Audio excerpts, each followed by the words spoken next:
바람을 잘 피우는 사람이 따로 있을까? 어디까지가 바람일까? 나도 모르는 바람기가 내 안에 있을까? 바람을 피우는 5가지 이유에 대해 살펴보겠습니다. 첫 번째, 사람은 결핍을 느낄 때 바람을 피우게 된다. 바람을 아무나 피울 수 있을까요?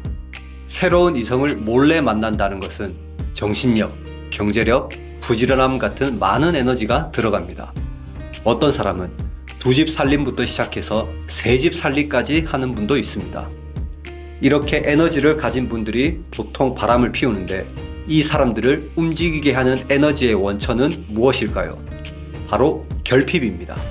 결핍은 크게 관계의 결핍과 개인의 결핍 2가지로 구분됩니다.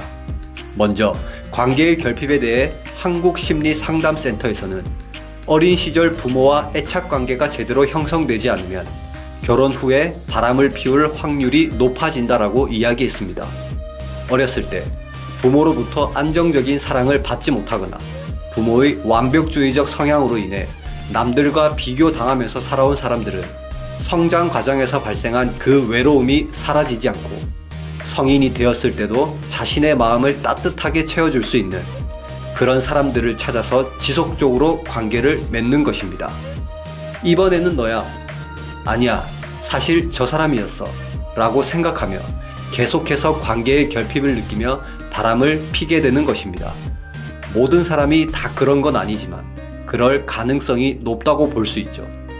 그리고 개인의 결핍에 대해 워싱턴 대학교 바르타 교수는 외도를 하거나 바람을 피는 이유는 상대방에 대한 정서적 불만족, 무시당하는 느낌, 일상 속에서 느끼는 어떤 분노나 기분, 이런 것들이 외도의 중요한 동기로 나타났다라고 이야기했습니다.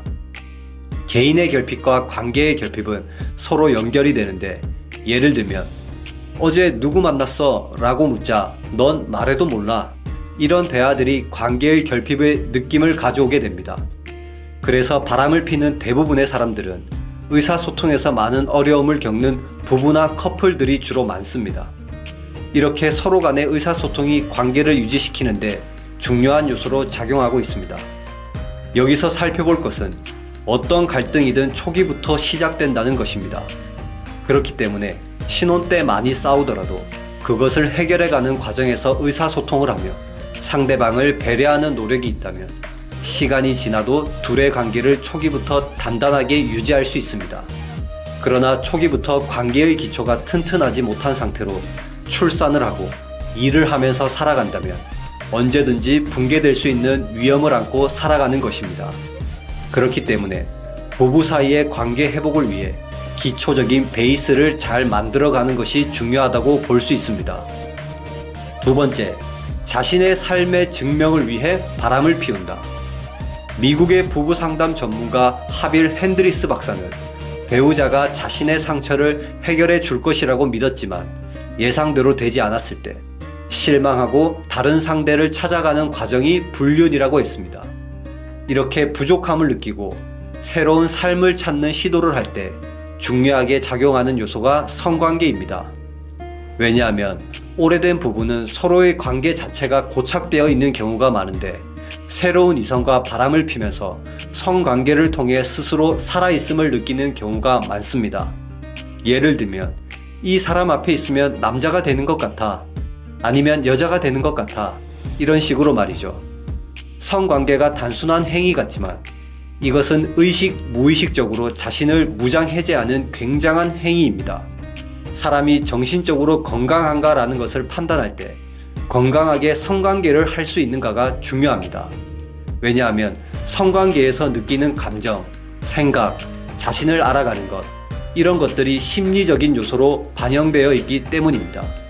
이렇게 성관계라는 것이 과거에 가지고 있었던 어떤 결핍이나 현재 맺고 있는 관계에서 오는 불만족, 미래에 내가 갖고 싶었던 삶의 모습들이 새로운 대상과의 성관계를 통해 심리적인 요소와 함께 충족시키려고 하는 시도들이 담겨져 있습니다.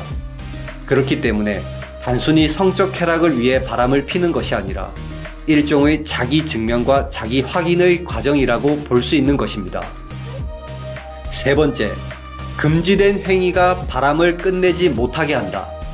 사람은 금지된 행동을 할 때 심리적으로 희열감을 느끼는데, 이런 특성 때문에 바람을 필 때 관계를 오랫동안 유지하게 되는 원인이 됩니다. 성연구가 잭 모리는 금지된 만남이나 판타지가 종종 자부심을 주기 때문에 금지된 행위로부터 사람들이 쉽게 떠나지 못하게 한다라고 이야기했습니다. 이런 말도 있죠. 어떤 끌림에 장애물이 있다면 흥분도가 올라간다. 그렇기 때문에 주변에 하면 안 되는 짓을 하는 사람이 있다면 그냥 내버려 두는 것도 그 행위를 그만둘 수 있게 만드는 방법 중에 하나입니다. 그냥 두면 알아서 싸우고 헤어질 관계였으나 뜯어 말리는 행위로 인해 둘의 관계가 더욱 짙어질 수도 있으니까요. 결국 금지된 행위에 대한 특성 때문에 불륜은 원하던 상대를 내가 가졌을 때 상대방 배우자에 대한 승리감도 심리적인 요소로서 작용하게 되는 것입니다. 잠깐, 바람이 금지된 행위일까요? 구독이 금지된 행위일까요? 구독, 좋아요 부탁드립니다. 네 번째, 소득 수준이 높을수록 바람필 확률이 높다. 경북대 사회학과 노진철 교수는 소득 수준이 높거나 직급이 높은 사람들이 불륜을 경험한 사례가 많은 것은 자신의 권력을 확인하기 위한 심리적 작용이라고 분석한 바 있습니다. 월 소득에 따른 불륜 경험률을 살펴보면 100에서 300만원은 22.9%, 300에서 500만원은 31.2%, 500에서 700만원은 42.3%가 외도를 경험한 적이 있었고 700만원 이상은 51.6%가 외도를 경험한 적이 있다고 했습니다. 이렇게 소득에 따라 일반화하는 것은 옳지 못하지만 소득 수준이 높을수록 불륜의 경험이 많다는 것은 부정할 수 없는 사실입니다. 우리가 장난삼아 하는 말 중에 바람도 돈이 있어야 피운다 라는 말도 사람마다 차이는 있겠지만 100% 진실은 아닐지라도 거짓도 아닐 것입니다.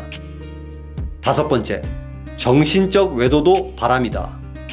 미국의 한리 박사는 정서적 외도는 실제적으로 육체적인 관계로 발전할 가능성이 높기 때문에 성적인 외도와 마찬가지로 굉장히 위험하다고 주장했고, 브라운 박사는 결혼 생활에 쏟아야 할 삶의 에너지를 다른 이성에게 쏟고 있으면 외도로 봐야 한다고 주장했습니다. 그리고 어떤 면에서는 성적 외도보다 정서적 영역이 관계에서는 더 중요한 요소라고 표현하기도 했습니다. 그래서 정서적으로 서로의 힘든 점을 알아주는 대화가 불륜의 문을 열어주고 시작을 알리는 중요한 어떤 지점이 됩니다.